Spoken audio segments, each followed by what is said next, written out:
Hello friends, very good morning. ఇవాళ editorial start చేసే ముందు మనం రీసెంట్గా లాంచ్ చేసిన క్యాట్ ఇన్ఫినిటీ కోర్స్ గురించి ఒక చిన్న ఇంట్రొడక్షన్.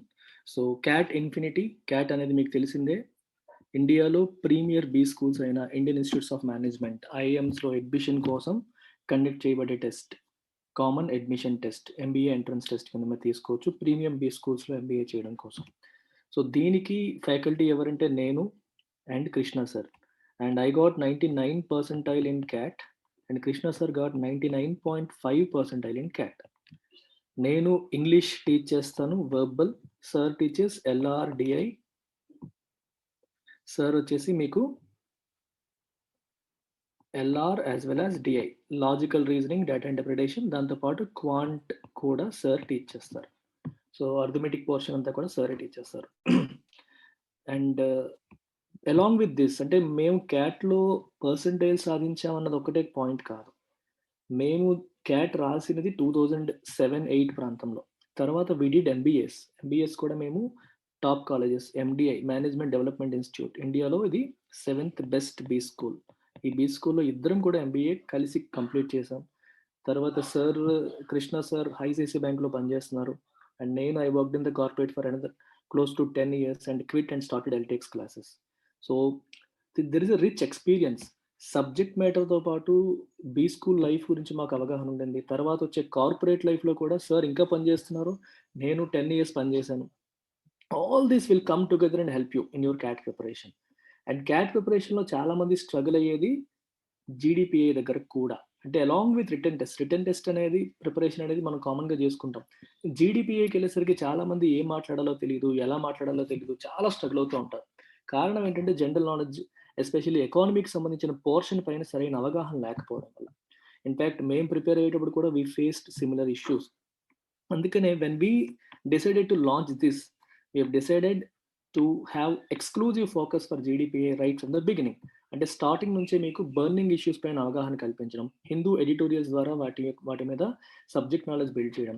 ప్లస్ నేను యూపీఎస్సీ ఎకానమీ టీచ్ చేస్తాను యూపీఎస్సీ వాళ్ళకి. సో దాంట్లో కొన్ని ఇంపార్టెంట్ పోర్షన్స్ అనేవి క్యాట్ ఆస్పిరెంట్స్కి కూడా నేను అవైలబుల్గా పెడతాను. You can access that content along with your regular written test preparation. ఇలా వెళ్ళడం వల్ల ఇంటిగ్రేటెడ్ ప్రిపరేషన్ ఉంటుంది. And all this at just 15,000 rupees. ఇది కూడా మీరు 3 ఇన్స్టాల్మెంట్స్లో పే చేయొచ్చు. సో మంత్కి 5,000 చొప్పున మీరు పే చేయొచ్చు. And life time validity. So చాలామంది జాబ్ చేస్తూ క్యాట్ రాస్తూ ఉంటారు. సో ఒకసారి 2 సార్లు అని కాదు, మీరు ఎన్నిసార్లు అన్నా రాయండి. ఎయిమ్ ఫర్ ఐఎమ్స్లో సాధించడానికి ప్రయత్నం చేయండి. Even if it takes 3 attempts, we will stay with you. 2 attempts, we will stay with you. ఒక్క ఫీజుతోనే మీరు ఎన్నాళ్ళైనా ప్రిపేర్ కావచ్చు. అలాగే స్టూడెంట్స్ డిగ్రీ చదువుతున్నప్పుడు మీరు జాయిన్ అయిపోయినా సరే, throughout your graduation you can continue to prepare with us. అందుకే టైమింగ్స్ కూడా ఎలా సెట్ చేసామో చూస్తే మీరు టైమింగ్స్ అనేవి 7 to 9 PM వీక్ డేస్లో, వీకెండ్స్ ఏమో ఇలాగా. సో ఇలా పెట్టడం వల్ల ఏమవుతుందంటే జాబ్ చేసే వాళ్ళు అటెండ్ కావచ్చు. 7 to 9 PM అంటే కొన్నిసార్లు మార్నింగ్ ఉంటుంది, మార్నింగ్ 6 to 7. సో ఈ టైమింగ్స్ ఎలా అంటే ఆఫీస్కి వెళ్ళే వాళ్ళకి బాగుంటుంది, కాలేజ్ స్టూడెంట్స్ కూడా అటెండ్ అవ్వచ్చు, అండ్ కంప్లీట్ చేసిన వాళ్ళు ఎప్పుడైనా అటెండ్ కావచ్చు. సో వీకెండ్స్, వీక్ డేస్లో ఈవినింగ్ క్లాసెస్ ఇలా పెడుతూ మనం వెళ్తాం. అండ్ మాక్ టెస్ట్ జరుగుతాయి, ఎక్స్ప్లెనేషన్ జరుగుతాయి, కంప్లీట్ అన్నీ కూడా మేము కవర్ చేయడం జరుగుతుంది. ఇంట్రెస్ట్ ఉన్న వాళ్ళు కాల్ దిస్ నెంబర్. సో ఈ నెంబర్కి కాల్ చేయండి. సో ఇక్కడ నెంబర్ రాస్తున్నాను, 7893899553. ఈ నెంబర్కి కాల్ చేసి మీరు జాయిన్ అవ్వచ్చు. క్లాసెస్ స్టార్ట్ అయ్యాయి, you can join any time. Take care, by by.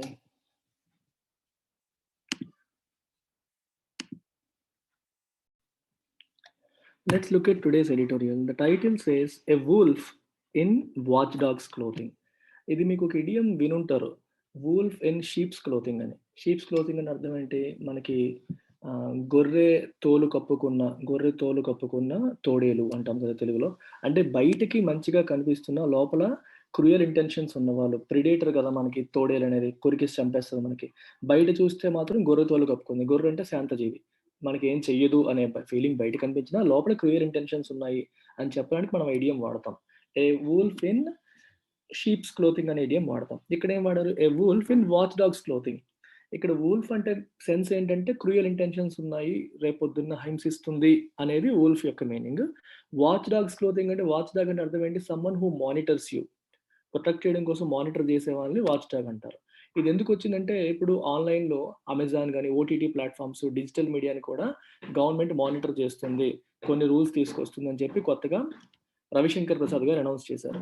So, watch dog అంటే మీకోసమే మిమ్మల్ని మానిటర్ చేస్తామని చెప్తూ వచ్చినా సరే దాని వెనకాల క్రూయల్ ఇంటెన్షన్స్ ఉంటాయి. మీడియాని నొక్కేసే అవకాశాలుంటాయి. తొక్కిపెట్టేసే అవకాశాలుంటాయి. దీనివల్ల డేంజరస్ ఇంప్లికేషన్స్ ఉంటాయి అనేది దాని యొక్క ఉద్దేశం.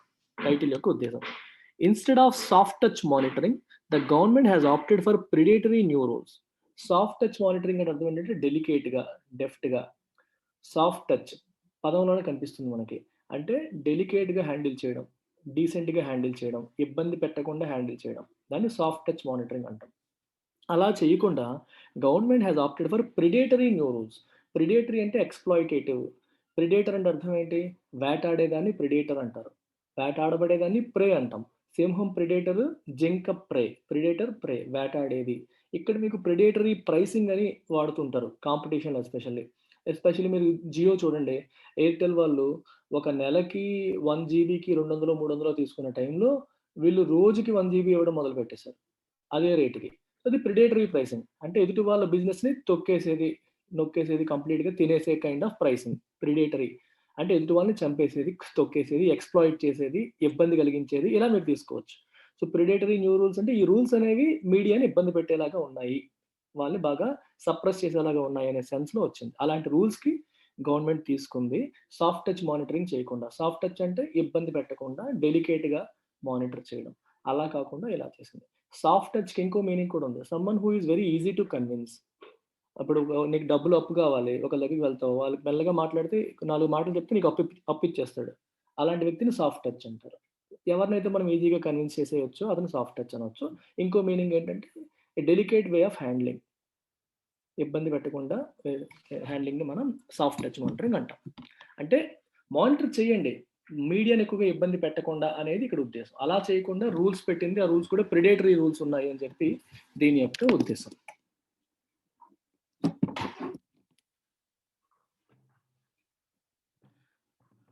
The new rules introduced by the center last week to regulate all types of digital platforms with the idea of redressing user grievances and ensuring compliance with the law are deeply unsettling, as they will end up giving the government a good deal of leverage over online news publishers and intermediaries.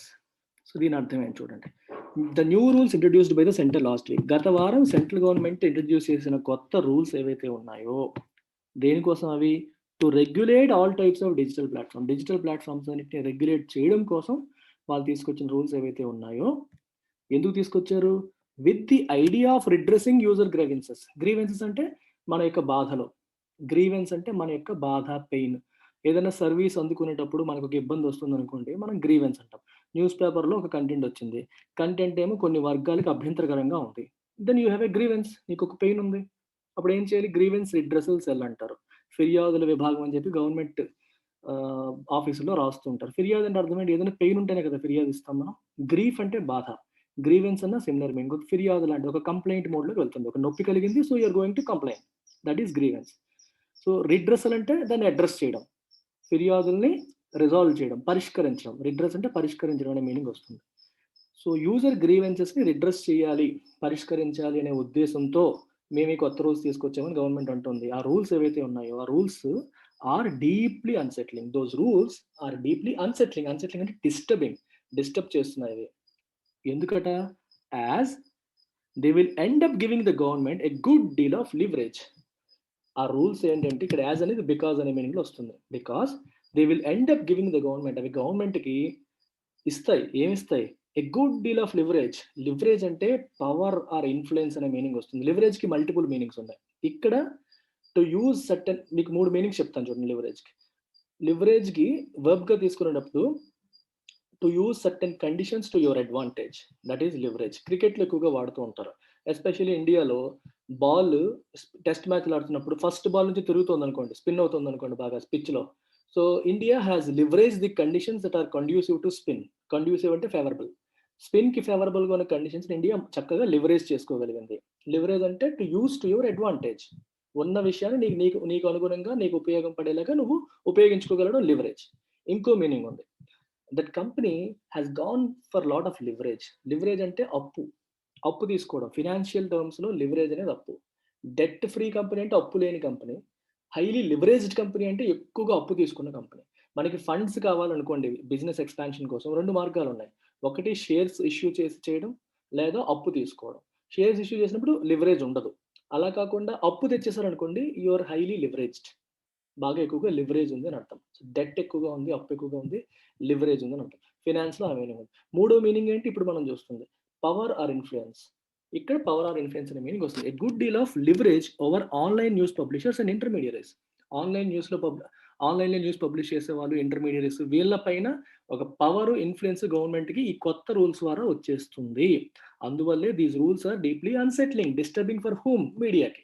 మీడియాగా disturbing. Government control చేసిందనుకోండి, మరి media నోరు నొక్కేసే అవకాశం ఉంటుంది కదా! అది వీళ్ళ బాధ. This holds troubling implications for freedom of expression and right to information. దీనివల్ల మనకి ఇంప్లికేషన్స్ అంటే అర్థం ఏంటి? కాన్సిక్వెన్సెస్.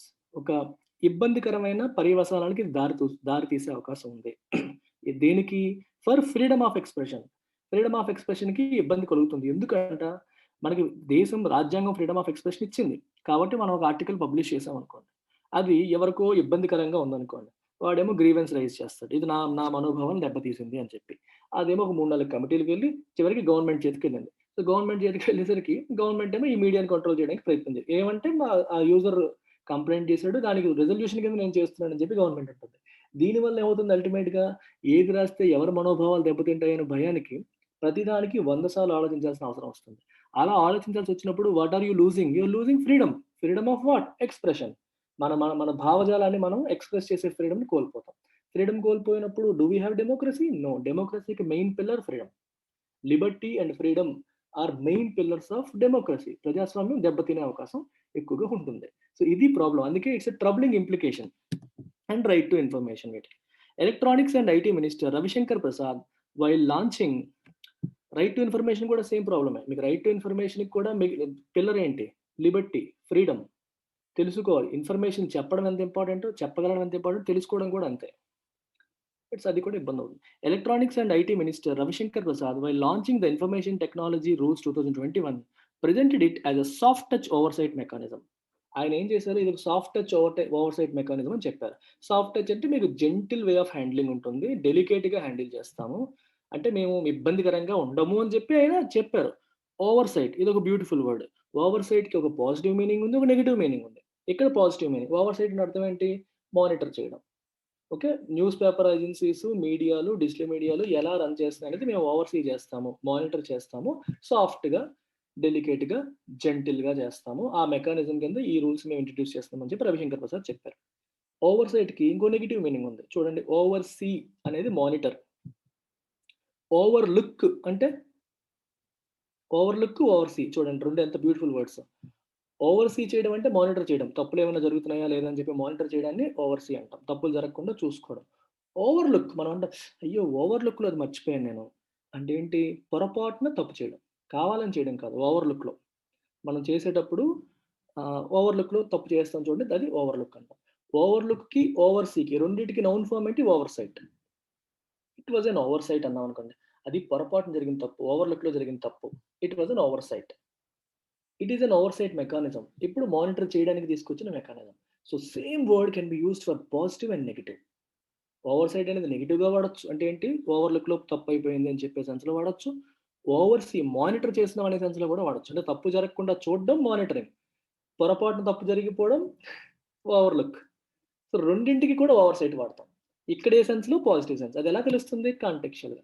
అందుకే పదం యొక్క మీనింగ్‌ని బట్టి కొట్టామనుకోండి ఎప్పటికి మీకు కాంప్రహెన్షన్ దెబ్బతింటది. బట్టి కొట్టకూడదు. కాంటెక్స్ట్ చూడాలి. ఎప్పుడు కూడా మనకు తెలిసిన పదం వచ్చినా సరే, ఆ కాంటెక్స్ట్‌లో ఫిట్ కాకపోతే మనకు తెలియని మీనింగ్ ఉంది అనే ఆలోచన బ్రెయిన్‌లోకి రావాలి. తెలిసిన పదమైనా గుర్తుపెట్టుకోండి. తెలిసిన పదమైనా సరే if it doesn't fit into context don't push it. ఎలాగోలాగా పుష్ చేయడానికి ట్రై చేయకూడదు. ట్రై చేయకుండా ఆ సిట్యుయేషన్‌కి తగ్గట్టు దీనికి వేరే మీనింగ్ ఉంటుంది అని మీరు అనుమానించాలి. అనుమానించినప్పుడు డిక్షనరీ చెక్ చేస్తారు. డిక్షనరీ చెక్ చేసినప్పుడు ఆ సెకండ్ మీనింగ్ కనిపిస్తది. మనకు తెలిసిన మీనింగ్‌తో పెడితే రాంగ్ అండర్‌స్టాండింగ్ వస్తుంది. కాంప్రహెన్షన్ దెబ్బతింటుంది. అందుకే always emphasis on comprehension. A government press note termed it as progressive and liberal. Government press note కూడా ఏమని చెప్పింది, ఇది ఒక ప్రోగ్రెసివ్ అంటే ఫార్వర్డ్ లుకింగ్ అండ్ లిబరల్ ఇది ప్రోగ్రెసివ్, ఇది ఒక మంచి మెకానిజం తీసుకొచ్చామని చెప్పి గవర్నమెంట్ చెప్తోంది.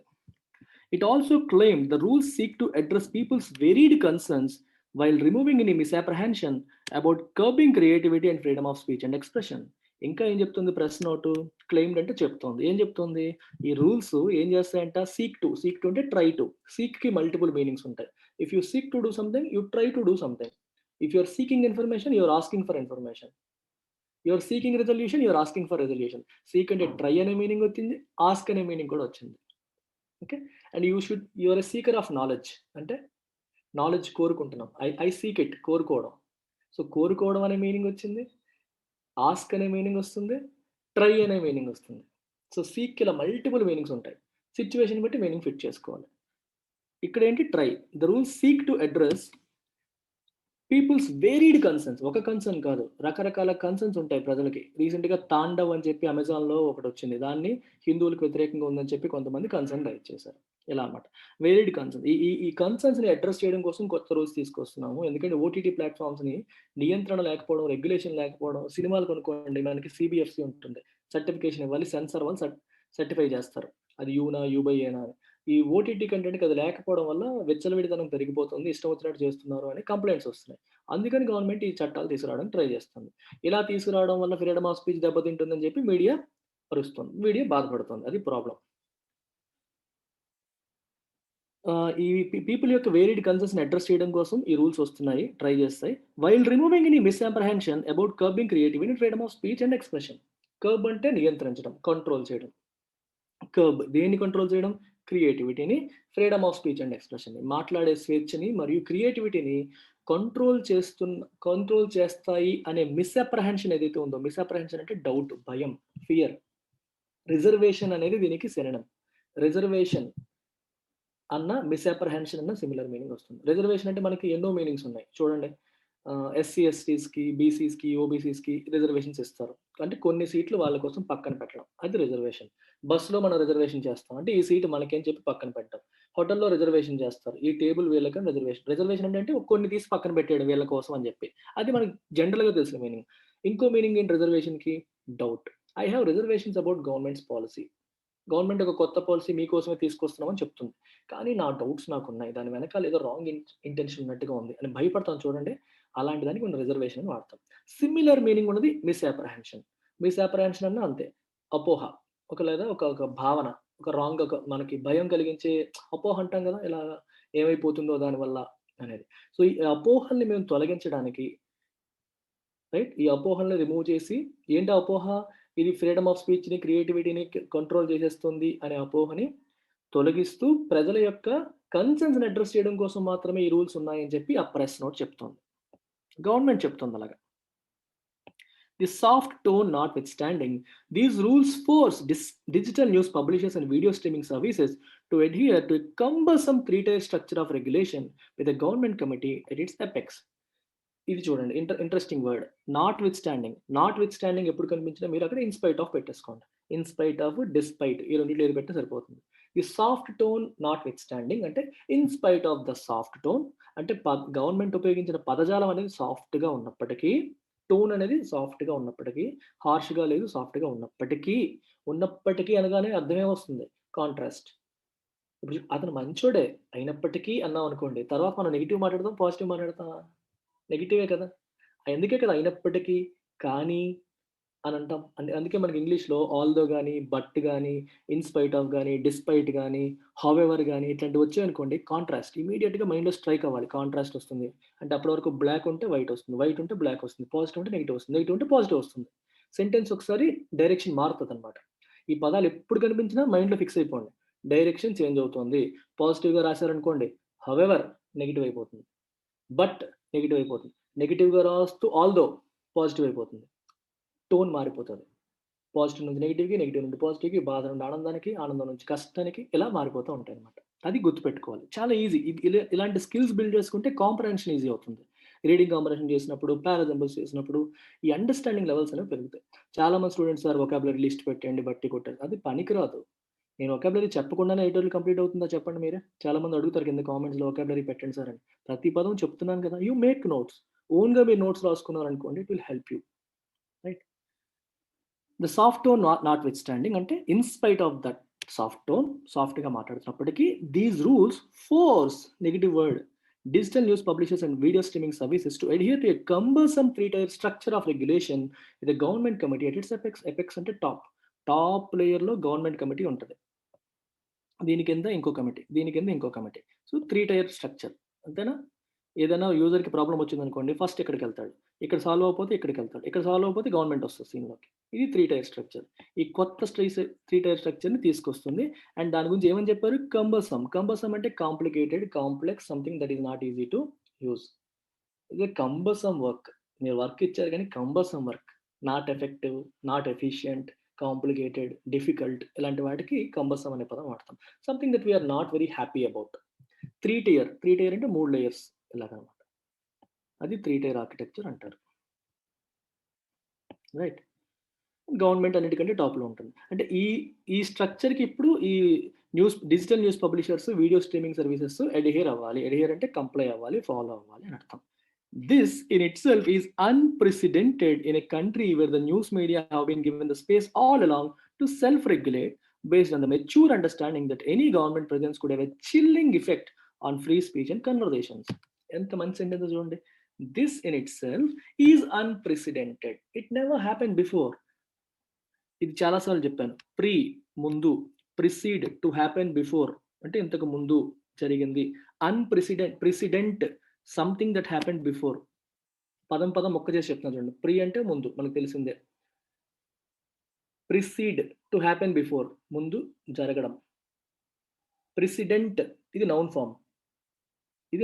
ప్రెసిడెంట్ అంటే సంథింగ్ దట్ హ్యాపెండ్ బిఫోర్ అంటే ఇంతకు ముందు జరిగింది. అంటే ఒక ఎగ్జాంపుల్ లాగా ఎర్లియర్ ఎగ్జాంపుల్ లాగా మాకు పనిచేస్తుంది. Unprecedented something that never happened before. Negative కదా! ఇంతకు ముందు అన్నాడు జరగంది. Something that we have never seen. కని విని ఎరుగనిది అంటాం. ఇది మన కంట్రీలో ఇంతకుముందు ఎప్పుడు జరగలేదు. Unprecedented. Where the news media have been given the space all along to self regulate. ఇండియాలో మీడియాని ఎవరు రెగ్యులేట్ చేస్తారంటే మీడియా సెల్ఫ్ రెగ్యులేట్ చేసుకుంటుంది. వాళ్ళకంటూ ఒక బాడీ ఉంటుంది. వాళ్ళు కరెక్టా? తప్పా? వాళ్ళు సెల్ఫ్ రెగ్యులేట్ చేసుకుంటారు. Based on the mature understanding that any government presence could have a chilling effect. ఎందుకు మీడియా సెల్ఫ్ రెగ్యులేట్ చేసుకుంటుంది? గవర్నమెంట్ ఎందుకు రెగ్యులేట్ చేయదని మీకు క్వెషన్ రావచ్చు. గవర్నమెంట్‌కి రెగ్యులేషన్ చేసే పవర్ ఇచ్చారనుకోండి, మీడియా గవర్నమెంట్ వ్యతిరేకంగా వార్తలు రాయడానికి భయపడే పరిస్థితులొస్తాయి. ఎందుకంటే మన పైన రెగ్యులేటర్ ఉన్నాడు. ఆ రెగ్యులేటర్‌ని విమర్శించాలంటే 100 సార్లు ఆలోచించాలి. మీడియాని రెగ్యులేట్ చేసే అధికారం గవర్నమెంట్ చేతిలో ఉంటే ఏమవుతుంది? మనం ఏది మాట్లాడాలన్నా భయపడాలి. గవర్నమెంట్‌కి వ్యతిరేకంగా రాయాలంటే భయపడాలి. వ్యతిరేకంగా ఎందుకు రాయాలనే క్వెషన్ వస్తుంది. డెమోక్రసీలో క్వెషన్ చేయాలి. ప్రభుత్వం చెప్పిన ప్రతీదీ యాక్సెప్ట్ చేయాల్సిన అవసరం లేదు. అందులో ప్రజలకు నష్టం జరుగుతుంది అనిపించినప్పుడు క్వెషన్ చేసే అవకాశం ఉండాలి. క్వెషన్ చేయాలి అంటే ప్రజలకున్న సాధనం మీడియా. రైట్. మీడియా ఎప్పుడు ఆ క్రియేటివ్ రోల్ ప్లే చేస్తది. మీడియా ఎప్పుడు కూడా ప్రభుత్వానికి తానంటే తందానంటూ వెళ్ళడం డెమోక్రసీ కాదు. తప్పుల్ని ఎత్తి చూపడమే మీడియా పని. సో, మీడియా రోల్ ఇప్పుడు డిమినిష్ అయిపోతుంది ఇలాంటి దాని వల్ల. అందుకే గవర్నమెంట్ ఏం చేసిందంటే సెల్ఫ్ రెగ్యులేట్ చేసుకోండి మీరే. అలాగే మీడియాకి ఎక్సెస్ ఫ్రీడమ్ ఇచ్చారనుకోండి, ఇష్టం వచ్చినట్టు దాన్ని మిస్‌యూజ్ చేసే అవకాశాలుంటాయి. అవి కూడా జరుగుతున్నాయి. అందుకని మీడియాని సెల్ఫ్ రెగ్యులేట్ చేసుకోమని గవర్నమెంట్ ఇప్పటివరకు అవకాశం ఇచ్చింది. ఎందుకంటే గవర్నమెంట్ ఇంటర్వెన్షన్ ఉంటే, గవర్నమెంట్ ప్రెజెన్స్ ఉందనుకోండి రెగ్యులేషన్‌లో ఇట్ కుడ్ హావ్ అంటే పాజిబిలిటీ ఉంటుంది. ఎటువంటి పాజిబిలిటీ? Chilling effect. చిల్లింగ్ అంటే ఫ్రైటనింగ్. భయభ్రాంతులకు గురి చేసే పరిస్థితులొస్తాయి. గవర్నమెంట్ అందులో ఇన్వాల్వ్ అయితే. దేనిపైన? On free speech and conversations. మాట్లాడాలంటే ఏ కేసు పెట్టి లోపల తోస్తారనే భయం వచ్చే పరిస్థితులొస్తాయి. That the new rules pertain only to digital news media and not to the whole of the news media hardly provides comfort as the former is increasingly becoming a prime source of news and views. Okay. ఇక్కడ ఒక question వస్తుంది. ఇది only digital news గురించే కదా ఈ rules తీసుకొచ్చారు. Regular news పేపర్స్‌ని యాంబిట్‌లోకి తీసుకురాలేదు కదా అని చెప్పి అనొచ్చు. అదే కదా first sentence. That the new rules pertain only to digital news. ఈ కొత్త రూల్స్ అనేవి కేవలం పర్టైన్ టు అంటే దానికి సంబంధించినవి. దేనికి? డిజిటల్ న్యూస్ మీడియాకి సంబంధించినవే కదా! And not to the whole of the news media కదా! మొత్తం న్యూస్ మీడియాకి చెందినవి కాదు కదా! అనే విషయం దట్ వచ్చింది చూసారా? ఇక్కడ నేనెలా చదువుతానో అబ్జర్వ్ చేయండి. That the new rules pertain only to digital news media and not to the whole of the news media. అంటే అర్థం ఏంటి? ఈ కొత్త రూల్స్ డిజిటల్ మీడియాకే సంబంధించినవి, మొత్తం న్యూస్ మీడియాకి సంబంధించినవి కాదు అనే విషయం అన్నాను చూడండి. అది దట్. అనే విషయం ఏదైతే ఉందో ఇట్ హార్డ్లీ ప్రొవైడ్స్ కంఫర్ట్. అది ఎటువంటి కంఫర్ట్ ప్రొవైడ్ చేయదు. అదేంటి సార్ ప్రొవైడ్స్ కంఫర్ట్ ఉంది అక్కడ. కానీ హార్డ్లీ ఉంది. Hardly is a negative word. I hardly have any money. నా దగ్గర మనీయే లేదు. It hardly provides comfort. Comfort provide చెయ్యదు. నో, డజంట్ ఆ మీనింగ్ వస్తుంది. ఓకే, హార్డ్లీ అంటే nothing. Hardly provides comfort, provide చేయదు. ఎందుకట? బికాస్ ఇక్కడ ఎలా వాడారు? Because the former is increasingly becoming a prime source of news. Former అంటే ఏది? ఇక్కడ రెండు మాట్లాడారు. ఒకటి ఏంటి? డిజిటల్ న్యూస్ మీడియా, రెండోది whole of the news media. రెండు మాట్లాడినప్పుడు మొదటి దాన్ని రిఫర్ చేయాలన్నప్పుడు ఫార్మర్ అని వాడతారు, FORMER. తర్వాత మాట్లాడేదైతే లేటర్, LATTER కాదు, ద లేటర్ అంటారు.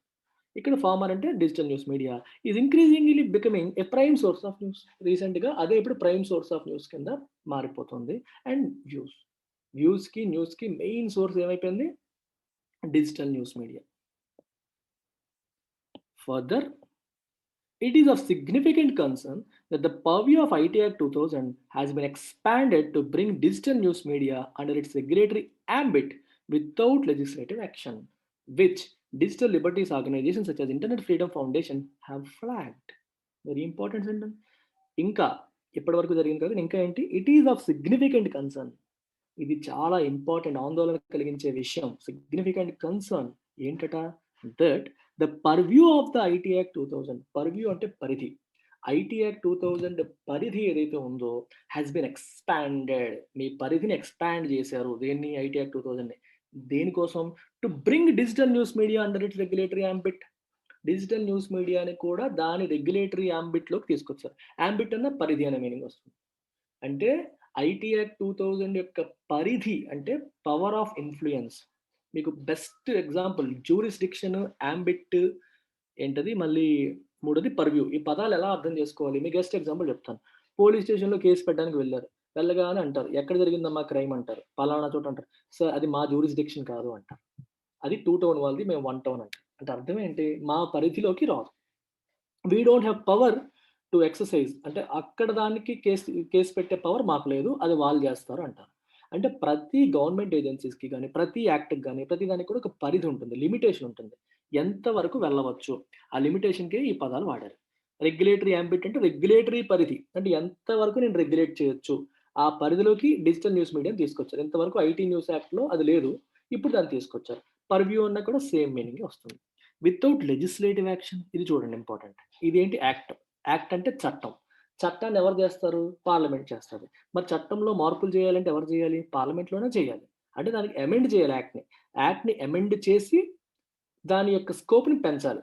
అది పెంచాలన్నప్పుడు పార్లమెంట్లో డిస్కషన్ జరుగుతుంది. అపోజిషన్ పార్టీలు క్వశ్చన్ చేస్తాయి, దానికి సమాధానం చెప్పాలి, చెప్పి ఓటింగ్ పెట్టి చేస్తారు. అది legislative action.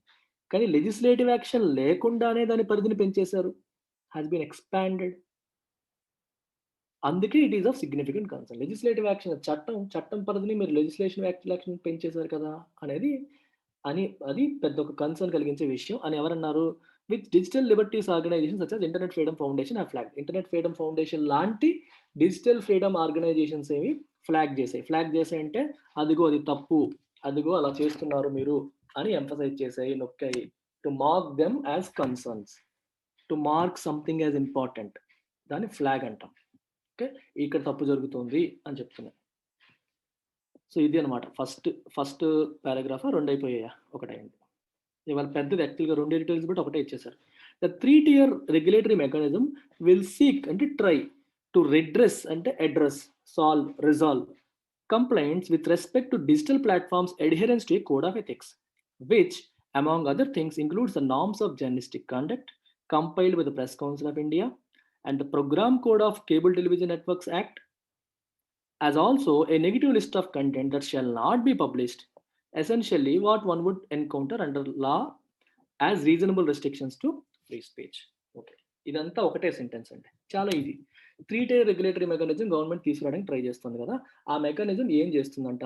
Will seek to redress, will try to address దేన్ని? కంప్లైంట్స్ని, ఫిర్యాదుల్ని. దేనికి సంబంధించి? With respect to digital platforms adherence to code of ethics. వాళ్ళ కోడ్ ఆఫ్ ఎథిక్స్ని వాళ్ళు ఫాలో అవుతున్నారా లేదా? అడ్హియర్ అంటే ఫాలో అవుతున్నారా లేదా అనే విషయంలో కంప్లైంట్స్ని ఈ 3-tier architecture 3-tier regulatory mechanism resolve చేయడానికి ట్రై చేస్తది. ఈ కోడ్ ఆఫ్ ఎథిక్స్ గురించి రాశారు చూసారు. ఈ కోడ్ ఆఫ్ ఎథిక్స్ అంటే అర్థం ఏంటి? What are the acceptable standards. Ethics అంటే అర్థం ఏంటంటే సొసైటీ యాక్సెప్ట్ చేసే విషయాలు. అంటే అందరూ యాక్సెప్ట్ చేసే విషయాలు ఎథిక్స్ అవుతాయి ఇక్కడ మీకు. ఇక్కడ చెప్తున్నాను. జనరల్‌గా ఒక మీనింగ్ ఉంటుంది. మోరల్స్, ఎథిక్స్ అని. Morality is inside. నీ గురించి నువ్వేమనుకుంటున్నావు? ఒక ఒక ఒక విషయానికి సంబంధించి అది తప్పో, ఒప్పో నువ్వేమనుకుంటున్నావు అనేది నీ మొరాలిటీ.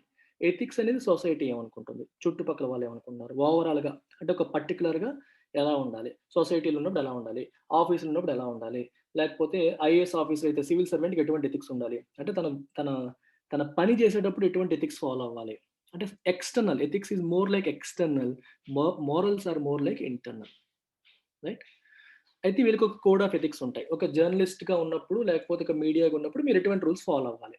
అన్ని చెప్పేవే కాదు. కొన్ని ఎథికల్ రూల్స్ ఉంటాయి. ఇది తప్పు, ఇది కరెక్ట్ అని చెప్పి మనకి మనకి కొంచెం ఒక ఇది ఉండాలి. Which among other things includes ఈ ఎథిక్స్‌లో ఏముంటాయి? Norms of journalistic conduct. Journalistic conduct అంటే ప్రవర్తన. నార్మ్స్ అంటే రూల్స్. అవి కొన్ని. అది ఎవరు కంపైల్ చేస్తారు? ప్రెస్ కౌన్సిల్ ఆఫ్ ఇండియా వాళ్ళు కంపైల్ చేస్తారు. ఒక జర్నలిస్ట్ ఎలా ఉండాలి, ఎలాంటి ప్రవర్తన ఉండాలని రూల్స్. అవి కూడా కోడ్ ఆఫ్ ఎథిక్స్‌లో భాగం. ఇంకా the program code of cable television networks act. Cable television networks యాక్ట్‌లో ప్రోగ్రామ్ కోడ్. ఏ ప్రోగ్రామ్స్ ఎయ్యాలి, ఏ ప్రోగ్రామ్స్ ఎయకూడదని చెప్పి రాస్తారు అవి. ఇవి కాకుండా ఇంకేముంటాయి? యాస్ ఆల్సో ఈ negative list of content. Negative అంటే ఏ కంటెంట్ పబ్లిష్ చేయకూడదు. నెగెటివ్. పబ్లిష్ చేయకూడని కంటెంట్ గురించి కూడా రాశారు.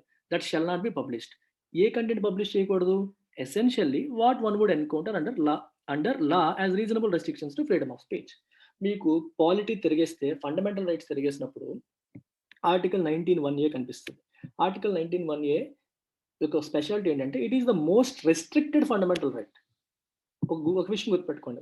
మనకున్న ఫండమెంటల్ రైట్స్ ఒక చాలా very important point. Are fundamental rights are not absolute. They are not absolute but qualified. ఇది అంటారు ఎప్పుడు కూడా. Liberty as enshrined in the preamble again is qualified, not absolute. Absolute కి క్వాలిఫైడ్ కి డిఫరెన్స్ ఏంటి? If some freedom is absolute, restrictions లేవు. Absolute freedom, you can do what ever you want. అది absolute. Qualified అంటే restrictions ఉన్నాయని అర్థం. అలాగే మనకి ఫ్రీడమ్ ఆఫ్ స్పీచ్ ఉంటుంది. అలాగే మనకి చాలా ఫ్రీడమ్స్ ఉంటాయి. Freedom of religion, freedom of speech, freedom of profession చాలా ఉన్నాయి. కానీ most of them are restricted. Freedom ఉంది కదా అని అబ్సొల్యూట్ ఫ్రీడమ్స్ కాదు. నచ్చినట్టు చేసేసుకోవడానికి అవ్వదు. కొన్ని రీజనబుల్ రెస్ట్రిక్షన్స్ ఉంటాయి. అలా ఉన్న ఫ్రీడమ్స్‌లో మోస్ట్ రెస్ట్రిక్టెడ్ ఫ్రీడమ్ ఏదైతే ఉందంటే అది freedom of speech and expression. ఉంది. కానీ దానికి చాలా రెస్ట్రిక్షన్స్ ఉన్నాయి. ఆ రెస్ట్రిక్షన్స్‌లో ఏవైతే ఉన్నాయో అలాంటి కంటెంట్ మీరు పబ్లిష్ చేయకూడదు అని అర్థం. While there is not much that is wrong with the code of ethics per se, what is problematic is that it will take little to bring this regulatory mechanism to a vicious life. Oh my God. చూడండి. Beautiful sentence. While there is not much that is wrong with the code of ethics per se. Per se అంటే in itself, by itself. Meaning చూడండి. ఈ code of ఎథిక్స్‌తో పెద్ద తప్పేమీ లేదు. Code of ethics పెట్టడం వల్ల పెద్ద తప్పేమీ లేదు. ఓకే. దాంట్లో పెద్ద తప్పేమీ లేదు. ఓకే. కానీ వాట్ ఈస్ ప్రాబ్లమాటిక్? ఏది ప్రాబ్లమ్ క్రియేట్ చేస్తుంది? Is that it will take little to bring this regulatory mechanism to vicious life. Vicious అంటే క్రూయల్. విషియస్ అంటే క్రూయల్ అనే మీనింగ్ వస్తుంది. అంటే ఈ రెగ్యులేటరీ మెకానిజంని క్రూయల్‌గా మార్చడానికి, అంటే హింసించడానికి, మీడియాని హింసించడానికి, మీడియా పట్ల కోపం ఉంటే ప్రతీకారం తీర్చుకోవడానికి, విషియస్‌గా మార్చేయడానికి it will take little. Little అంటే నథింగ్. అంటే అర్థం ఏంటి? ఈ రెగ్యులేటరీ మెకానిజంని ఉపయోగించి గవర్నమెంట్ ఎప్పుడు కావాలంటే అప్పుడు మీడియాని తొక్కేయొచ్చు. ఎంత బ్యూటిఫుల్‌గా రాసారు చూసారా? ఇట్ విల్ టేక్ లిటిల్ అంటే నథింగ్. అంటే చాలా ఈజీగా ఈ మెకానిజంని ఉపయోగించి తొక్కేయొచ్చు అనేది దాని మీనింగ్. విషియస్‌గా మార్చేయొచ్చు. అంటే ఈ రెగ్యులేటరీ మెకానిజం ఒక విషియస్ లైఫ్‌కి తీసుకొచ్చు. ఒక క్రూయల్‌గా దాన్ని మార్చేయొచ్చు అని అర్థం. అకార్డింగ్ టు ద రూల్స్ ప్రకారం any person having a grievance regarding content published by a publisher in relation to the code of ethics may furnish his grievance on the grievance mechanism established by the publisher. ఈ rules ప్రకారం ఏంటంటే any person having a grievance, నాకు ఒక ఫిర్యాదు ఉంది, complaint ఉంది. దేనిపైన? Regarding content published by a publisher. ఒక పబ్లిషర్ కంటెంట్ పబ్లిష్ చేసిన కంటెంట్ పైన నాకు గ్రీవెన్స్ ఉంది, ప్రాబ్లం ఉంది. నేనేం చేయొచ్చట? I may furnish my grievance. Furnish అంటే నేను పబ్లిష్ చేయొచ్చు, అంటే వెళ్ళి చెప్పొచ్చు. ఎవరి దగ్గర? On the grievance mechanism established by the publisher. Hindu వాళ్ళు అనుకోండి, హిందూ వాళ్ళు పొజిషన్ పబ్లిష్ చేసిన కంటెంట్ పైన నాకు గ్రీవెన్స్ ఉంది, కంప్లైంట్ ఉంది. నేను ఎక్కడికి వెళ్తాను ఫస్ట్? హిందూ వాడు ఎవరైతే గ్రీవెన్స్ రిడ్రెసల్ సెల్ వాళ్ళు పెట్టాలి. ప్రతి పబ్లిషర్ కూడా మెయింటైన్ చేయాలి. వాళ్ళ దగ్గరికి వెళ్ళి ఫస్ట్ హ్యాండ్ కంప్లైంట్ ఇవ్వచ్చు. So literally anyone could force a digital platform to take up any issue. So ఎవరైనా సరే డిజిటల్ ప్లాట్ఫామ్ని ఫోర్స్ చేయవచ్చు ఈ ఇష్యూని టేకప్ చేయండి అని. వాళ్ళు ఒక డిజిటల్ ప్లాట్ఫామ్ ఒక కంటెంట్ పబ్లిష్ చేశారు, I have a complaint. So first నేను ఎక్కడికి వెళ్తాను? ఆ డిజిటల్ ప్లాట్ఫామ్ యొక్క గ్రీవెన్స్ రిడ్రెసల్ సెల్కి వెళ్ళాలి. అంటే ప్రతి వాడు కూడా ఒక గ్రీవెన్స్ రిడ్రెసల్ సెల్ పెట్టాలి, ఫిర్యాదులు స్వీకరించే ఒక డిపార్ట్మెంట్ పెట్టాలి. First thing, it has to be taken up first under the new rules by the digital platforms grievance officer. ఆ డిజిటల్ ప్లాట్ఫామ్స్ యొక్క గ్రీవెన్స్ ఆఫీసర్ అంటే ఫిర్యాదులు స్వీకరించే అధికారి టేకప్ చేయాలి ఫస్ట్. ఆ తర్వాత ఏమవుతుందో చూద్దాం. ఫస్ట్ ఆయన స్వీకరించాలి. If there is no resolution, అక్కడ పరిష్కారం లేకపోతే, or if the complainant is dissatisfied, వాళ్ళు ఇచ్చిన రెజల్యూషన్తో నేను సాటిస్ఫై అవ్వకపోతే, కంప్లైంట్ చేసిన వాడు, కంప్లైనెంట్ అంటే కంప్లైంట్ చేసిన వాడిని కంప్లైనెంట్ అంటారు. This can be escalated to self regulatory body of publishers. ఇది ఎస్కలేట్ చేయొచ్చు. ఎస్కలేట్ చేయడం అంటే అర్థం ఏంటి? నువ్వు కంప్లైంట్ ఇచ్చావు, ఇక్కడ నువ్వు సాటిస్ఫై అవ్వలేదు, ఇంకా హైయర్ లెవెల్కి తీసుకెళ్ళావు, take it up with higher officials. మీకు ఎస్కలేట్ అనే పదం ఎస్పెషల్లీ సాఫ్ట్వేర్లు ఎక్కువగా వింటూ ఉంటారు. సాఫ్ట్వేర్లో క్లయింట్కి మన సర్వీసెస్ అందిస్తున్నప్పుడు మన సర్వీసెస్ సరిగ్గా లేవనుకోండి, క్లయింట్ ఏమంటాడు? I will escalate it your boss అంటాడు. నువ్వు సరిగ్గా చేయకపోతే మీ బాస్కి నేను ఎస్కలేట్ చేస్తాను. అంటే అర్థం ఏంటి? మీ పై అధికారికి చెప్తాను నువ్వు చేయట్లేదు అని అర్థం. ఎస్కలేట్ అంటే to take it up with higher officials. Next లెవెల్కి వెళ్తుంది. నెక్స్ట్ లెవెల్ ఎవరున్నారు? Self regulating body of publishers ఉంటారు. అంటే కింద లెవెల్లో ఫస్ట్ లేయర్లో ఎవరు ఉంటారు? ఆ డిజిటల్ మీడియా పబ్లిషర్ యొక్క గ్రీవెన్స్ ఆఫీసర్ ఉంటాడు. అక్కడ సాల్వ్ అవ్వకపోతే మొత్తం అందరు మీడియా యొక్క కమిటీ ఉంటుంది చూడండి, అసోసియేషన్ ఉంటుంది చూడండి, వాళ్ళ యొక్క సెల్ఫ్ రెగ్యులేటింగ్ బాడీ ఉంటుంది. సెల్ఫ్ రెగ్యులేటింగ్ అంటే మనల్ని మనం రెగ్యులేట్ చేసుకుందామని చెప్పి వాళ్ళు ఏర్పాటు చేసుకుంది. ఇందులో ఈ మీడియా కాదు, మిగిలిన మీడియా వాళ్ళు కూడా ఉంటారు. వాళ్ళ యొక్క బాడీ ఉంటుంది, వాళ్ళ దగ్గరికి వెళ్తుంది. అక్కడ కూడా అవ్వకపోతే ఏంటో చూద్దాం. This can then be escalated to the highest level. ఎక్కడ కూడా పని అవ్వకపోతే ఇంకా పైకి వెళ్తుంది. అక్కడ ఎవరు ఉంటారు? గవర్నమెంట్ ఓవర్సైట్ మెకానిజం ఉంటుంది. ఇక్కడ గవర్నమెంట్ కూర్చుంటుంది. అంటే గవర్నమెంట్ డైరెక్ట్గా ఇన్వాల్వ్ అవ్వదు. ఫస్ట్ ఏ మీడియా దగ్గర ప్రాబ్లం అయితే వాళ్ళ దగ్గరికి వెళ్తుంది. వాళ్ళ దగ్గర కాకపోతే ఎంటైర్ మీడియా వాళ్ళందరూ కలిపి పెట్టుకుని సెల్ఫ్ రెగ్యులేటింగ్ బాడీకి వెళ్తుంది. అక్కడ కూడా అవ్వకపోతే గవర్నమెంట్ దగ్గరికి వెళ్తుంది. ఇదే 3 tier architecture, 3 tier structure. According to which an inter departmental committee will be set up to address the grievance. అప్పుడు ఒక ఇంటర్ డిపార్ట్మెంటల్ కమిటీ ఏర్పాటు చేస్తారు. ఆ కమిటీ అడ్రస్ చేస్తుంది. నాకు తెలిసి అది ముందే ఏర్పాటు చేసి ఉంటుంది. వాళ్ళు ఈ కమిటీ గ్రీవెన్స్ని అడ్రస్ చేస్తారు. ఇది 3 layers. Apart from imposing a compliance burden on digital publishers, ఎందుకంటే చూడండి, ఇంపోజింగ్ కంప్లైన్స్ బర్డెన్ అనే పదం ఏంటి? ఒక డిజిటల్ పబ్లిషర్ ఇప్పుడు ఈ కొత్త రూల్ రావడం వల్ల ఏమవుతుందంటే దే హ్యావ్ టు ఒక maintain one compliance officer. Compliance officer అంటే అర్థం ఏంటి? ఒక ఆఫీసర్ని పెట్టాలి. వాళ్ళ మీడియాలో పబ్లిష్ చేస్తున్నవన్నీ కూడా సరిగ్గా ఉన్నాయా లేదా అని చెప్పి చూడాల్సిన బాధ్యత ఆయనది. ప్రాబ్లమ్ ఏమైనా వస్తే ఆయన మెత్తి మీద పడుతుంది. ఆయన పెట్టాలి. ఇప్పటివరకు లేరు కానీ పెట్టాలి. ప్లస్ గ్రీవెన్స్ ఆఫీసర్ని పెట్టాలి. ఫిర్యాదులు స్వీకరించడానికి ఒక మనిషిని పెట్టాలి. సో వీళ్ళకి సాలరీలు ఇవ్వాలి. వాళ్ళని రిక్రూట్ చేయాలి. అది ఈ డిజిటల్ మీడియా వాళ్ళ మీద ఒక బర్డెన్ అవుతుంది. ఫస్ట్ థింగ్ అది. Many are small entities. అందులో చాలా డిజిటల్ మీడియాలో ఉన్న వాళ్ళు చాలా మంది చిన్న చిన్న కంపెనీస్. వాళ్ళకి ఇది ఒక పెద్ద బర్డెన్ అయిపోతుంది. This also opens the flood gates for all kinds of interventions. దీంతో పాటు ఇంటర్వెన్షన్స్ ఎక్కువైపోతాయి. అంటే ఇంటర్ఫీరెన్స్‌లు ఎక్కువైపోతాయి. ఫ్లడ్ గేట్స్ ఓపెన్ అవ్వడం. అంటే ఒక్కసారిగా మనం ఫ్లడ్ గేట్స్ ఎత్తేస్తే ఏమవుతుంది? వరద ఒక్కసారిగా పారిపోతుంది. అంటే వరద ఒక్కసారిగా వచ్చేస్తుంది. అలాగే ఇలాంటి రూల్స్ వల్ల ఏమవుతుంది? ఒక గేట్లు ఎత్తేసినట్టు అన్నమాట. ఇంకా వరుస పెట్టి కంప్లెయింట్‌ల వెల్లు వచ్చేస్తుంది. గవర్నమెంటే మీరు కంప్లెయింట్ చేయొచ్చు అని చెప్పేసరికి ప్రతి వాళ్ళు కూడా మేము కంప్లెయింట్ చేయడం మొదలుపెడతారు. ఒక ఫిర్యాదుల వెల్లు వచ్చేస్తుంది. దాన్ని హ్యాండిల్ చేయడం అనేది ఒక కంబర్సమ్ టాస్క్‌గా మారిపోవచ్చు. The potential for misuse is enormous. ఈ రూల్స్‌ని మిస్‌యూజ్ చేసి మీడియాని హరాస్ చేసే అవకాశం చాలా ఎక్కువగా ఉంది అని దీని యొక్క భావన. పొటెన్షియల్ అంటే పాసిబిలిటీ. ఎంత ఛాన్స్ ఉంది అనేది పొటెన్షియల్. చూడండి ఎంత పెద్దదో ఇవాళ editorial. The new rules have increased the complaints burden on for social media platforms too. ఈ కొత్త రూల్స్ అనేవి సోషల్ మీడియా ప్లాట్ఫామ్స్ పైన కూడా కంప్లైంట్స్ బర్డెన్ ఇంక్రీజ్ చేశాయి. కంప్లైంట్స్ అని అర్థం ఏంటి? అడ్హెరెన్స్. రూల్స్‌ని ఫాలో అవ్వడానికి కంప్లైంట్స్ అంటాం. రూల్స్ గాని, చట్టం గాని, రాజ్యాంగం గాని కంప్లై అవ్వడం అంటే ఫాలో అవ్వడం. ఆ బర్డెన్ అనేది సోషల్ మీడియా ప్లాట్ఫామ్స్‌కి కూడా పెరిగిపోయింది. దేనివల్ల? కొత్త రూల్స్ వల్ల. The bigger of these platforms will have to appoint chief complaints officers. ఈ ప్లాట్ఫామ్స్‌లో పెద్ద పెద్దవి ఏవైతే ఉన్నాయో వాళ్ళు చీఫ్ కంప్లైన్స్ ఆఫీసర్‌ని కూడా అపాయింట్ చేయాలి. చిన్న చిన్న వాళ్ళు గ్రీవెన్స్ ఆఫీసర్‌ని పెడితే సరిపోతుంది. వీళ్ళు కంప్లైన్స్ ఆఫీసర్స్‌ని కూడా పెట్టాలి. To ensure the rules and laws are adhered to. So rules రాస్ అన్ని ఫాలో అవుతున్నారా లేదని చెప్పి చెక్ చేయడం కోసం ఒక కంప్లైంట్స్ ఆఫీసర్ని పెట్టాలి. అండ్ నోడల్ ఆఫీసర్ అంటే అర్థం ఏంటి? What is a node? ఇలా ఉందనుకోండి. ఇప్పుడు 3, 4 ఈ లైన్స్ అన్ని ఇంటర్సెక్ట్ అయ్యే పాయింట్ నోడ్. దీన్ని నోడ్ అంటాం. నోడల్ ఆఫీసర్ అంటే ఇంటర్సెక్టింగ్ పాయింట్ లాగా. అంటే ఇప్పుడు ఎలా చెప్తామంటే with whom the law enforcement agencies will be coordinating. ఇది కంపెనీ. ఇది ఒక రెగ్యులేటర్.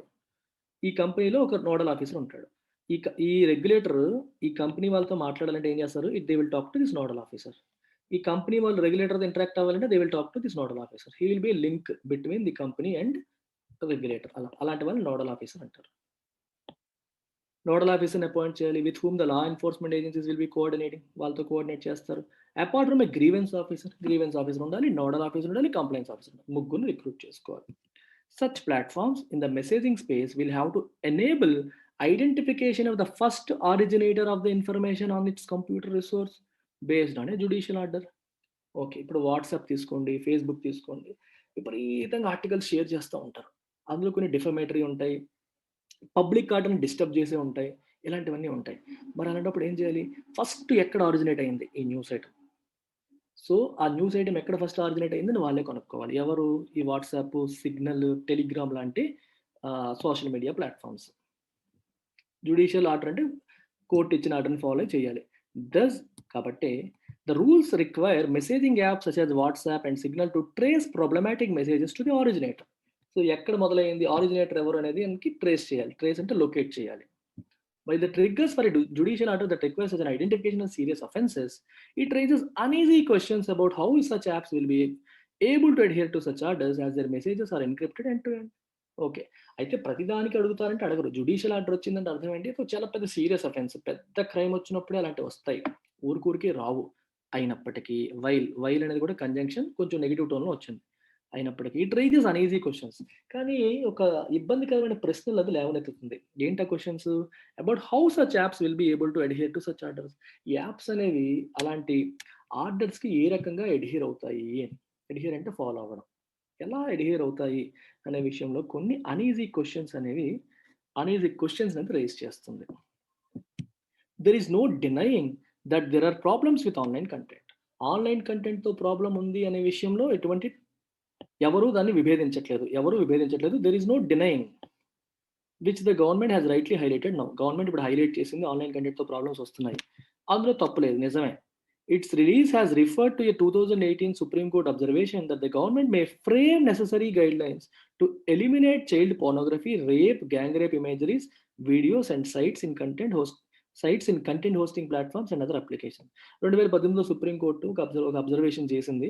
అందులో ఏం చెప్పిందంటే government may frame necessary guidelines. గవర్నమెంటే గైడ్‌లైన్స్ ఫ్రేమ్ చేయొచ్చు. దేనికి? To eliminate child pornography. Child పోర్నోగ్రఫీని ఎలిమినేట్ చేయడానికి rape, gang rape imageries, photos వీటన్నిటికి సంబంధించిన ఫోటోస్, వీడియోస్ అప్లికేషన్స్‌లోను, ప్లాట్‌ఫార్మ్స్‌లోను, వెబ్‌సైట్స్‌లోను ఉండకుండా రిమూవ్ చేయడానికి గవర్నమెంట్ గైడ్‌లైన్స్ ఫ్రేమ్ చేయవచ్చు అని చెప్పి సుప్రీం కోర్ట్ 2018లో చెప్పింది. దాన్నే ఇప్పుడు గవర్నమెంట్ తీసుకొచ్చిన ప్రెస్ రిలీజ్‌లో మెన్షన్ చేశారు. సుప్రీం కోర్ట్ ఆల్రెడీ చెప్పింది అందుకే చేస్తున్నామని చెప్పారు. బిసైడ్స్ అంటే in addition to making a mention of discussions in parliament about social media misuse and fake news. ఈ రిలీజ్ ఏం రాసారంటే సుప్రీం కోర్ట్ ఎలా అన్న విషయం చెప్పారు. ప్లస్ పార్లమెంట్‌లో కూడా ఫేక్ న్యూస్ గురించి, సోషల్ మీడియా మిస్‌యూజ్ గురించి చాలా డిస్కషన్స్ జరిగాయి. అందుకోసమే we are bringing these guidelines అని చెప్పి గవర్నమెంట్ ప్రెస్ రిలీజ్‌లో పేర్కొంది.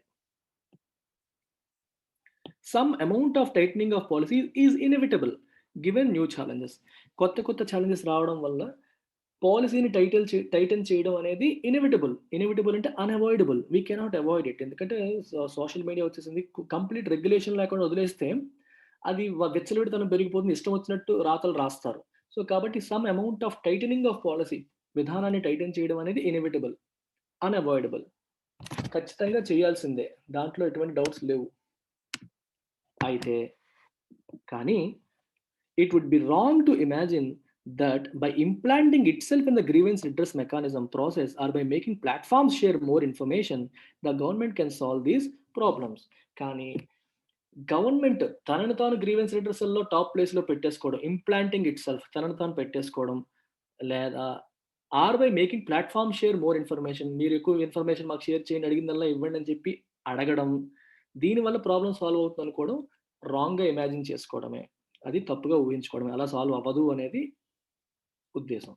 It could prove counterproductive in a country where the citizens still do not have a data privacy law to guard themselves against excesses committed by any party. ఇండియాలో ఇప్పటికీ data privacy లా లేదు.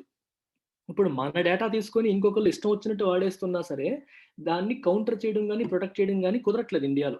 ఇప్పుడు మన data Facebook దగ్గర ఉంది. మీరు సింపుల్‌గా గూగుల్‌లో రెఫ్రిజరేటర్ అని కొట్టండి. I want to buy refrigerator అని కొట్టండి. కొట్టిన తర్వాత సెర్చ్ చేశారు కదా! తర్వాత ఫేస్‌బుక్ ఓపెన్ చేసి మామూలుగా బ్రౌజ్ చేసుకోండి సరదాగా. మీ ఫేస్‌బుక్‌లో రెఫ్రిజిరేటర్ యాడ్స్ వస్తాయి. ఇమ్మీడియేట్‌గా కనిపిస్తాయి మీకు. మీరు గూగుల్‌లో చేసిన దాన్ని ఫేస్‌బుక్ చూస్తోంది.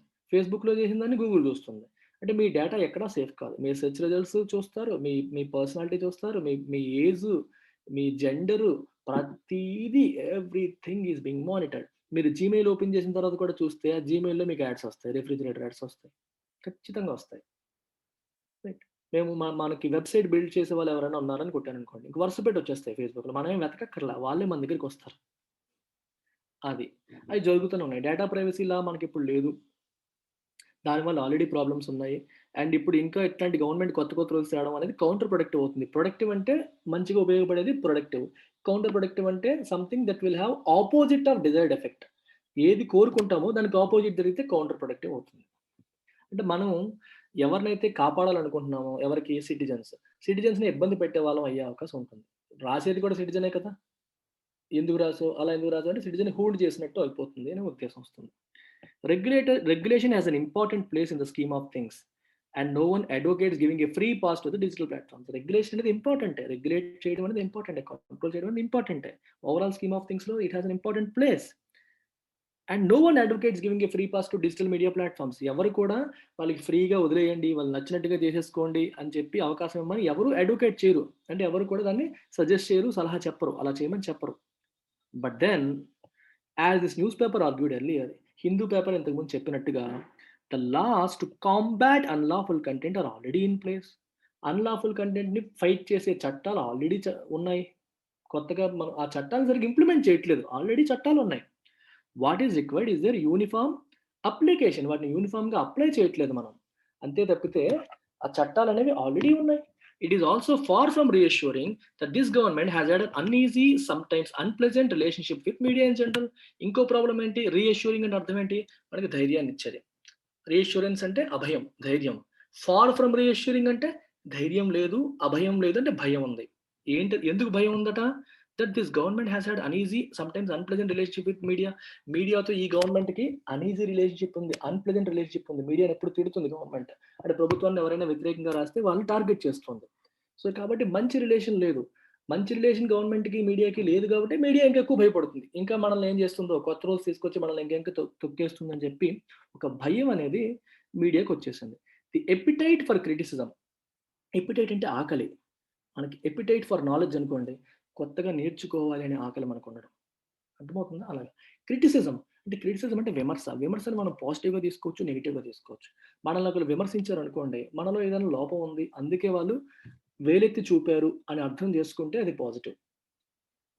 అప్పుడు that means you have appetite for criticism. So, you will correct yourself. So vital in a democracy is just not there. Vital అంటే చాలా ఇంపార్టెంట్. డెమోక్రసీలో చాలా ఇంపార్టెంట్ అయిన ఎపిటైట్ ఫర్ క్రిటిసిజం. క్రిటిసిజంని యాక్సెప్ట్ చేసే ఎపిటైట్ అనేది ఈస్ జస్ట్ నాట్ దేర్. లేదు, గవర్నమెంట్‌కి లేదు. అసలు ఎపిటైట్ యాక్సెప్ట్ చేయట్లేదు గవర్నమెంట్. క్రిటిసైజ్ చేస్తే ఒప్పుకోవట్లేదు. సమ్ వీక్స్ అగో, కొన్ని వారాల క్రితం, the government had a run in with Twitter after it defied orders to ban certain hashtags and handles. ఈ ఫార్మర్స్ ప్రొటెస్ట్ సంబంధించిన విషయంలో ట్విట్టర్‌కి కొన్ని హ్యాష్‌ట్యాగ్స్ మరియు హ్యాండిల్స్‌ని మీరు బ్యాన్ చేయండి అని చెప్పి గవర్నమెంట్ చెప్పింది. హ్యాండిల్ అంటే ట్విట్టర్ హ్యాండిల్ అంటారు. యూట్యూబ్‌లో అకౌంట్ అంటాం. ఫేస్‌బుక్‌లో మన పేజ్ అంటాం. ఇక్కడ ట్విట్టర్‌లో హ్యాండిల్ అంటాం.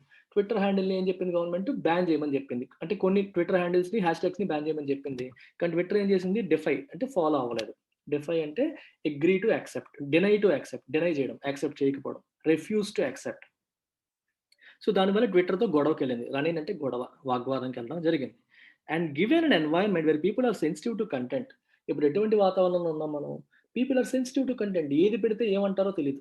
ఇది పెడితే ఇది మా మనోభావాలు దెబ్బతిన్నాయి. ఇంకోలా రాస్తే అది మా మనోభావాలు దెబ్బతిన్నాయి అని చెప్పి ప్రజలు సినిమాల్లోనూ, కామెడీ షోస్‌లోనూ, స్పో ప్రతి దాంట్లో కూడా తప్పులు ఎంచే వాతావరణంలో మనం ఉన్నాం. ఇలాంటప్పుడు the regulatory mechanism could become an operational nightmare. ఇక కంప్లైంట్స్ వెల్లువలా వచ్చేసే అవకాశం ఉంటుంది. ఇంకా కంప్లైంట్స్ హ్యాండిల్ చేసేసరికి మనకు అయిపోతుంది. It becomes an operational nightmare, పీడకల. వీటిని హ్యాండిల్ చేయడమే ఒక పీడకల్లాగా మారిపోయే అవకాశం ఉంది. కుడ్ బికమ్ అంటే పాసిబిలిటీ ఉంది అని అర్థం. There is a possibility that it might become, it could become an operational nightmare. Worse, ఇంకా వర్స్ట్ ఏంటంటే the casualties could be creativity and freedom of expression. Casualty అంటే అర్థం ఏంటి? దెబ్బ తినేది. క్యాజువాలిటీ మీరు హాస్పిటల్స్‌లో క్యాజువాలిటీ వార్డ్ అని ఉంటుంది. అంటే ఎమర్జెన్సీ వార్డ్. ఎవరైనా పాము కాటుల వల్ల చచ్చిపోయిన, విషం తాగిన వాళ్ళు, యాక్సిడెంట్‌లో పడిపోయిన వాళ్ళందరిని అక్కడ తీసుకొస్తారు. క్యాజువాలిటీ అంటే అర్థం ఏంటి? క్షతగాత్రులు అంటారు తెలుగులో. క్షతగాత్రులు అంటే దెబ్బతిన్న వాళ్ళు, యాక్సిడెంట్ అయ్యి చనిపోయిన వాళ్ళు, దెబ్బలు తిని పడిపోయిన వాళ్ళు, చావు బతుకుల మధ్య కొట్లాడుతున్న వాళ్ళు క్యాజువాలిటీస్. అంటే ఈ పోరాటంలో ఎవరు దెబ్బతింటారు? ఫ్రీడమ్ ఆఫ్ స్పీచ్ దెబ్బతింటది. క్రియేటివిటీ దెబ్బతింటది. అంటే ప్రతి దానికి కంప్లెయింట్లు ఇస్తే ఏం రాయాలని ఆలోచించాల్సిన అవసరం వచ్చేస్తుంది. భయం వచ్చేస్తుంది. సో, అవి క్యాజువాలిటీస్ అయ్యే అవకాశం ఉంది. The government would like to see itself as a watchdog of digital content in the larger public interest, but it comes across as a predator.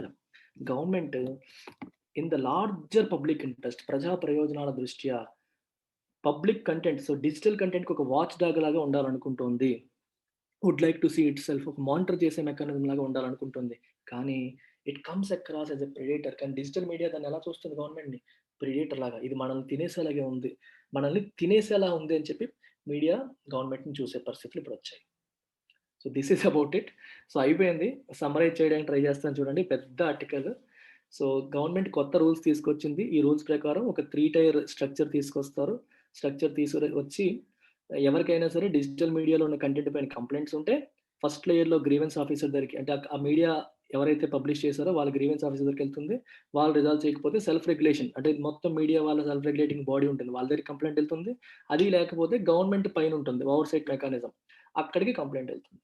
So ఇది తీసుకురావడాన్ని విమర్శిస్తూ ఈ ఆర్టికల్ మాట్లాడుతుంది. ఇలా రాయడం వల్ల ఏమవుతుందంటే ఫ్రీడమ్ ఆఫ్ స్పీచ్, ఎక్స్‌ప్రెషన్ దెబ్బతినే అవకాశం ఉంటుంది. డిజిటల్ మీడియా వాళ్ళకి ఆల్రెడీ చిన్న చిన్న కంపెనీస్ అవి. వాళ్ళకి కంప్లెయింట్స్ బర్డెన్ పెరిగిపోతుంది. They need to maintain one nodal officer, complaints officer, grievance officer, ఇవన్నీ చేయాలి. And people are hyper sensitive to content today. ఏది పెట్టినా కంప్లెయింట్ ఇస్తుంటారు. కంప్లెయింట్లు ఇవ్వొచ్చని గవర్నమెంట్ ఎంకరేజ్ చేయడం వల్ల విపరీతంగా కంప్లెయింట్లు వెల్లువగా వచ్చే అవకాశం ఉంటుంది. అది ఆపరేషనల్ నైట్‌మేర్‌గా మారే అవకాశం ఉంది. అల్టిమేట్‌గా freedom of speech, expression, creativity దెబ్బతినే అవకాశం ఉంది. ఆల్రెడీ మనకి చట్టాలున్నాయి. ఆ చట్టాలను సరిగ్గా ఇంప్లిమెంట్ చేస్తే సరిపోతుంది. ఈ కొత్త రూల్స్ తీసుకురావడం వల్ల ఇది ఇంకొంచెం కాంప్లికేట్ చేసేలాగే ఉంది తప్పితే ఉపయోగపడేలా లేదు అనేది ఆర్టికల్ యొక్క సారాంశం. That's about it. Take care.